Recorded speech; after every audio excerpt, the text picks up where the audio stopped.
أعوذ بالله من الشيطان الرجيم بسم الله الرحمن الرحيم Au nom d'Allah, le tout miséricordieux, le très miséricordieux. Louange à Allah qui a fait descendre sur son serviteur Mohammed le livre, et il n'y a point introduit de tortuosité, ambiguïté. Un livre d'une parfaite droiture, pour avertir d'une sévère punition venant de sa part, et pour annoncer aux croyants qui font de bonnes œuvres qu'il y aura pour eux une belle récompense, où ils demeureront éternellement, et pour avertir ceux qui disent « Allah s'est attribué un enfant ». Ni eux ni leurs ancêtres n'en savent rien. Quelle monstrueuse parole que celle qui sort de leur bouche. Ce qu'ils disent n'est que mensonge. Tu vas peut-être te consumer de chagrin parce qu'ils se détournent de toi et ne croient pas en ce discours.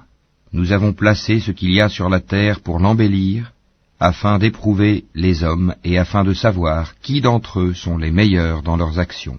Puis nous allons sûrement transformer sa surface en un sol aride. Penses-tu que les gens de la caverne et d'Ar-Rakim ont constitué une chose extraordinaire d'entre nos prodiges? Quand les jeunes gens se furent réfugiés dans la caverne, ils dirent « Ô notre Seigneur, donne-nous de ta part une miséricorde, et assure-nous la droiture dans tout ce qui nous concerne. » Alors nous avons assourdi leurs oreilles, dans la caverne, pendant de nombreuses années. Ensuite nous les avons ressuscités, afin de savoir lequel des deux groupes saurait le mieux calculer la durée exacte de leur séjour. Nous allons te raconter leur récit, en toute vérité. Ce sont des jeunes gens qui croyaient en leur Seigneur, et nous leur avons accordé les plus grands moyens de se diriger dans la bonne voie. Nous avons fortifié leur cœur lorsqu'ils s'étaient levés pour dire « Notre Seigneur est le Seigneur des cieux et de la terre, jamais nous n'invoquerons de divinité en dehors de lui, sans quoi nous transgresserions dans nos paroles. Voilà que nos concitoyens ont adopté en dehors de lui des divinités, que n'apporte-t-il sur elles une preuve évidente? Quel pire injuste, donc, que celui qui invente un mensonge contre Allah. Et quand vous vous serez séparés d'eux et de ce qu'ils adorent en dehors d'Allah, réfugiez-vous donc dans la caverne. Votre Seigneur répandra de sa miséricorde sur vous et disposera pour vous un adoucissement à votre sort. Tu aurais vu le soleil quand il se lève s'écarter de leur caverne vers la droite, et quand il se couche passer à leur gauche, tandis qu'eux-mêmes sont là dans une partie spacieuse de la caverne. Cela est une des merveilles d'Allah. Celui qu'Allah guide, c'est lui le bien guidé, et quiconque il égare, tu ne trouveras alors pour lui aucun allié pour le mettre sur la bonne voie. Et tu les aurais crus éveillés alors qu'ils dorment, et nous les tournons sur le côté droit et sur le côté gauche, tandis que leur chien est à l'entrée, pattes étendues. Si tu les avais aperçus, certes, tu leur aurais tourné le dos en fuyant, et tu aurais été assurément rempli d'effroi devant eux. Et c'est ainsi que nous les ressuscitâmes, afin qu'ils s'interrogent entre eux. L'un parmi eux dit, « Combien de temps avez-vous demeuré là ?» Ils dirent, « Nous avons demeuré un jour ou une partie d'un jour. » D'autres dirent, « Votre Seigneur sait mieux combien de temps vous y avez demeuré. Envoyez donc l'un de vous à la ville avec votre argent que voici, pour qu'il voie quel aliment est le plus pur et qu'il vous en apporte de quoi vous nourrir, qu'il agisse avec tact, et qu'ils ne donnent l'éveil à personne sur vous. Si jamais ils vous attrapent, ils vous lapideront ou vous feront retourner à leur religion, et vous ne réussirez alors plus jamais. » Et c'est ainsi que nous fîmes qu'ils furent découverts, afin que les gens de la cité sachent que la promesse d'Allah est vérité, et qu'il n'y ait point de doute au sujet de l'heure.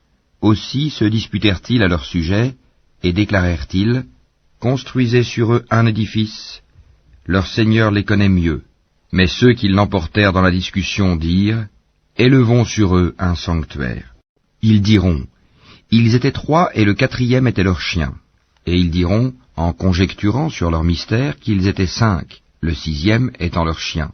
Et ils diront, 7, le 8e étant leur chien. Dis, « Mon Seigneur connaît mieux leur nombre. Il n'en est que peu qui le savent. » Ne discute à leur sujet que d'une façon apparente et ne consulte personne en ce qui les concerne. Et ne dis jamais à propos d'une chose, je la ferai sûrement demain, sans ajouter, si Allah le veut, et invoque ton Seigneur quand tu oublies, et dis, Je souhaite que mon Seigneur me guide et me mène plus près de ce qui est correct. Or ils demeurèrent dans leur caverne 300 ans, et en ajoutèrent 9 années. Dis, Allah sait mieux combien de temps ils demeurèrent là. À lui appartient l'inconnaissable des cieux et de la terre, comme il est voyant et audient.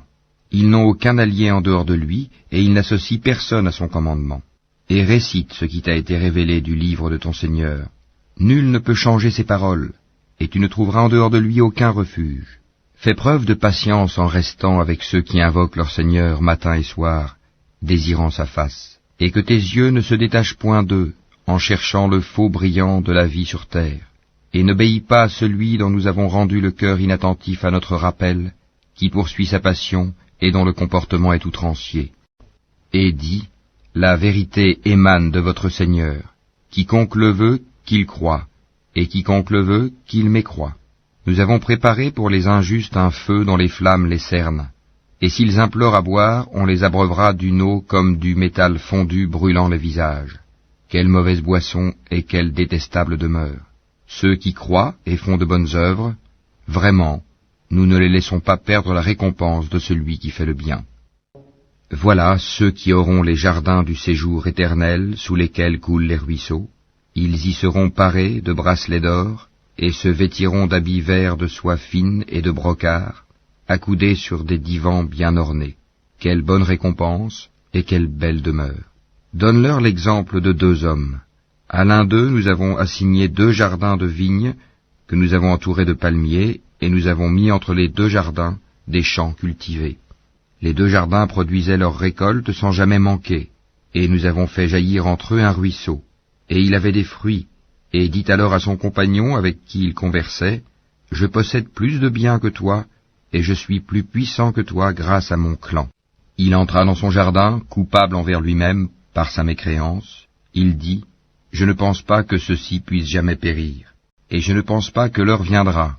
Et si on me ramène vers mon Seigneur, je trouverai certes meilleur lieu de retour que ce jardin. » Son compagnon lui dit, tout en conversant avec lui, « Serais-tu mécréant envers celui qui t'a créé de terre puis de sperme et enfin t'a façonné en homme?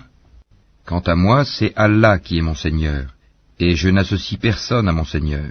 En entrant dans ton jardin, que ne dis-tu, telle est la volonté et la grâce d'Allah? Il n'y a de puissance que par Allah. Si tu me vois moins pourvu que toi en biens et en enfants, il se peut que mon Seigneur bientôt me donne quelque chose de meilleur que ton jardin, qu'il envoie sur ce dernier du ciel quelque calamité et que son sol devienne glissant, ou que son eau tarisse de sorte que tu ne puisses plus la retrouver. » Et sa récolte fut détruite, et il se mit alors à se tordre les 2 mains à cause de ce qu'il y avait dépensé, cependant que ses treilles étaient complètement ravagées. Et il disait, « Que je souhaite n'avoir associé personne à mon Seigneur. » Il n'eut aucun groupe de gens pour le secourir contre la punition d'Allah, et il ne put se secourir lui-même. En l'occurrence, la souveraine protection appartient à Allah, le vrai. Il accorde la meilleure récompense et le meilleur résultat. Et propose-leur l'exemple de la vie ici-bas. Elle est semblable à une eau que nous faisons descendre du ciel. La végétation de la terre se mélange à elle, puis elle devient de l'herbe desséchée que les vents dispersent. Allah est certes puissant en toutes choses. Les biens et les enfants sont l'ornement de la vie de ce monde. Cependant, les bonnes œuvres qui persistent ont auprès de ton Seigneur une meilleure récompense et suscitent une belle espérance. Le jour où nous ferons marcher les montagnes et où tu verras la terre nivelée comme une plaine, et nous les rassemblerons sans en omettre un seul. Et ils seront présentés en rang devant ton Seigneur. Vous voilà venus à nous comme nous vous avons créé la première fois. Pourtant, vous prétendiez que nous ne remplirions pas nos promesses, et on déposera le livre de chacun. Alors tu verras les criminels, effrayés à cause de ce qu'il y a dedans, dire « Malheur à nous ! Qu'a donc ce livre à n'omettre de mentionner ni péché véniel, ni péché capital? Et ils trouveront devant eux tout ce qu'ils ont œuvré, et ton Seigneur ne fait du tort à personne. » Et lorsque nous dîmes aux anges, « Prosternez-vous devant Adam », ils se prosternèrent, excepté Iblis, Satan, qui était du nombre des djinns, et qui se révolta contre le commandement de son Seigneur. Allez-vous cependant le prendre? ainsi que sa descendance, pour alliés en dehors de moi, alors qu'ils vous sont ennemis? Quel mauvais échange pour les injustes! Je ne les ai pas pris comme témoins de la création des cieux et de la terre, ni de la création de leur propre personne, et je n'ai pas pris comme aide ceux qui égarent. Et le jour où il dira « Appelez ceux que vous prétendiez être mes associés », ils les invoqueront, mais eux ne leur répondront pas. Nous aurons placé entre eux une vallée de perdition. Et les criminels verront le feu, ils seront alors convaincus qu'ils y tomberont, et n'en trouveront pas d'échappatoire. Et assurément, nous avons déployé pour les gens dans ce Coran toutes sortes d'exemples. L'homme cependant est de tous les êtres le plus grand disputeur. Qu'est-ce qui a donc empêché les gens de croire lorsque le guide leur est venu, ainsi que de demander pardon à leur Seigneur, si ce n'est qu'ils veulent subir le sort des anciens ou se trouver face à face avec le châtiment? Et nous n'envoyons des messagers que pour annoncer la bonne nouvelle et avertir. Et ceux qui ont mécru disputent avec de faux arguments, afin d'infirmer la vérité, et prennent en raillerie mes versets, le Coran, ainsi que ce châtiment dont on les a avertis. Quel pire injuste que celui à qui on a rappelé les versets de son Seigneur, et qui en détourna le dos, en oubliant ce que ses deux mains ont commis. Nous avons placé des voiles sur leur cœur, de sorte qu'ils ne comprennent pas le Coran, et mis une lourdeur dans leurs oreilles. Même si tu les appelles vers la bonne voie, jamais ils ne pourront donc se guider. Et ton Seigneur est le pardonneur, le détenteur de la miséricorde. S'ils s'en prenaient à eux pour ce qu'ils ont acquis, il leur hâterait certes le châtiment, mais il y a pour eux un terme fixé pour l'accomplissement des menaces contre lesquelles ils ne trouveront aucun refuge. Et voilà les villes que nous avons fait périr quand leurs peuples commirent des injustices, et nous avons fixé un rendez-vous pour leur destruction. Rappelle-toi quand Moïse dit à son valet, « Je n'arrêterai pas avant d'avoir atteint le confluent des deux mers, dussé-je marcher de longues années. » Puis, lorsque tous deux eurent atteint le confluent, ils oublièrent leur poisson, qui prit alors librement son chemin dans la mer. Puis, lorsque tous deux eurent dépassé cet endroit, il dit à son valet, « Apporte-nous notre déjeuner, nous avons rencontré de la fatigue dans notre présent voyage. » Le valet lui dit, « Quand nous avons pris refuge près du rocher, vois-tu, j'ai oublié le poisson. Le diable seul m'a fait oublier de te le rappeler. » Et il a curieusement pris son chemin dans la mer. Moïse dit, « Voilà ce que nous cherchions. » Puis ils retournèrent sur leurs pas, suivant leurs traces. Ils trouvèrent l'un de nos serviteurs à qui nous avions donné une grâce de notre part, et à qui nous avions enseigné une science émanant de nous. Moïse lui dit, « Puis-je te suivre à la condition que tu m'apprennes de ce qu'on t'a appris concernant une bonne direction ?» L'autre dit, « Vraiment, tu ne pourras jamais être patient avec moi. Comment endurerais-tu des choses que tu n'embrasses pas par ta connaissance ?» Moïse lui dit, « Si Allah veut, tu me trouveras patient, et je ne désobéirai à aucun de tes ordres. Si tu me suis, dit l'autre, ne m'interroge sur rien tant que je ne t'en aurai pas fait mention. » Alors les deux partirent, et après qu'ils furent montés sur un bateau, l'homme y fit une brèche. Moïse lui dit, « Est-ce pour noyer ses occupants que tu l'as ébréché? Tu as commis certes une chose monstrueuse. » L'autre répondit, « N'ai-je pas dit que tu ne pourrais pas garder patience en ma compagnie? » « Ne t'en prends pas à moi, dit Moïse, pour un oubli de ma part, et ne m'impose pas de grandes difficultés dans mon affaire. » Puis ils partirent tous deux, et quand ils eurent rencontré un enfant, l'homme le tua. Alors Moïse lui dit, « As-tu tué un être innocent qui n'a tué personne? Tu as commis certes une chose affreuse. » L'autre lui dit, « Ne t'ai-je pas dit que tu ne pourrais pas garder patience en ma compagnie? Si après cela je t'interroge sur quoi que ce soit, dit Moïse, alors ne m'accompagne plus, tu seras alors excusé de te séparer de moi. » Ils partirent donc tous deux, et quand ils furent arrivés à un village habité, ils demandèrent à manger à ses habitants, mais ceux-ci refusèrent de leur donner l'hospitalité. Ensuite ils y trouvèrent un mur sur le point de s'écrouler. L'homme le redressa. Alors Moïse lui dit, « Si tu voulais, tu aurais bien pu réclamer pour cela un salaire. » Ceci marque la séparation entre toi et moi, dit l'homme. Je vais t'apprendre l'interprétation de ce que tu n'as pas pu supporter avec patience. Pour ce qui est du bateau, il appartenait à des pauvres gens qui travaillaient en mer. Je voulais donc le rendre défectueux, car il y avait derrière eux un roi qui saisissait de force tout bateau.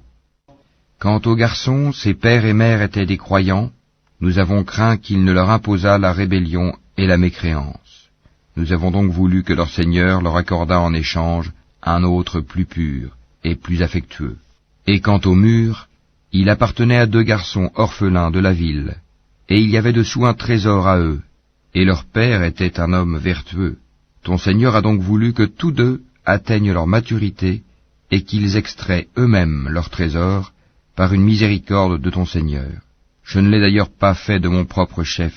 Voilà l'interprétation de ce que tu n'as pas pu endurer avec patience. Et il t'interroge sur Dhul Qarnayn. Dis, je vais vous en citer quelques faits mémorables. Vraiment, nous avons affermi sa puissance sur terre, et nous lui avons donné libre voie à toute chose. Il suivit donc une voie, et quand il eut atteint le couchant, il trouva que le soleil se couchait dans une source boueuse, et auprès d'elle, il trouva une peuplade impie. Nous dîmes, ô Dhul Qarnayn, ou tu les châties, ou tu uses de bienveillance à leur égard. Il dit, quant à celui qui est injuste, nous le châtierons, ensuite il sera ramené vers son Seigneur, qui le punira d'un châtiment terrible. Et quant à celui qui croit et fait bonne œuvre, il aura en retour la plus belle récompense, et nous lui donnerons des ordres faciles à exécuter. Puis il suivit une autre voie, et quand il eut atteint le levant, il trouva que le soleil se levait sur une peuplade à laquelle nous n'avions pas donné de voile pour s'en protéger. Il en fut ainsi, et nous embrassons de notre science ce qu'il détenait. Puis il suivit une autre voie, et quand il eut atteint un endroit situé entre les 2 barrières, montagnes, il trouva derrière elle une peuplade qui ne comprenait presque aucun langage. Ils dirent, ô Dhul Qarnayn, les Ya'juj et les Ma'juj commettent du désordre sur terre. Est-ce que nous pourrons t'accorder un tribut pour construire une barrière entre eux et nous? Il dit, ce que mon Seigneur m'a conféré vaut mieux que vos dons. Aidez-moi donc avec votre force, et je construirai un remblai entre vous et eux. Apportez-moi des blocs de fer. Puis, lorsqu'il en eut comblé l'espace entre les 2 montagnes, il dit, soufflez. Puis, lorsqu'il eut rendu une fournaise, il dit, apportez-moi du cuivre fondu, que je le déverse dessus. Ainsi, ils ne purent guère l'escalader, ni l'ébrécher non plus. Il dit, c'est une miséricorde de la part de mon Seigneur, mais lorsque la promesse de mon Seigneur viendra, il le nivellera, et la promesse de mon Seigneur est vérité. Nous les laisserons ce jour-là déferler comme les flots les uns sur les autres, et on soufflera dans la trompe, et nous les rassemblerons tous. Et ce jour-là nous présenterons de près l'enfer aux mécréants, dont les yeux étaient couverts d'un voile qui les empêchait de penser à moi, et ils ne pouvaient rien entendre non plus. Ceux qui ont mécru, comptent-ils donc pouvoir prendre pour alliés mes serviteurs en dehors de moi? Nous avons préparé l'enfer comme résidence pour les mécréants. Dis, voulez-vous que nous vous apprenions lesquels sont les plus grands perdants en œuvre? Ceux dont l'effort dans la vie présente s'est égaré, alors qu'ils s'imaginent faire le bien. Ceux-là qui ont nié les signes de leur Seigneur, ainsi que sa rencontre. Leurs actions sont donc vaines. Nous ne leur assignerons pas de poids au jour de la résurrection. C'est que leur rétribution sera l'enfer, pour avoir mécru et pris en raillerie mes signes, enseignements et mes messagers. Ceux qui croient et font de bonnes œuvres auront pour résidence les jardins du Firdavs, paradis, où ils demeureront éternellement, sans désirer aucun changement. Dis, si la mer était une encre pour écrire les paroles de mon Seigneur, certes la mer s'épuiserait avant que ne soient épuisées les paroles de mon Seigneur, quand même nous lui apporterions son équivalent comme renfort. Dis, je suis en fait un être humain comme vous. Il m'a été révélé que votre Dieu est un Dieu unique. Quiconque donc espère rencontrer son Seigneur, qu'il fasse de bonnes actions, et qu'il n'associe dans son adoration aucun autre à son Seigneur.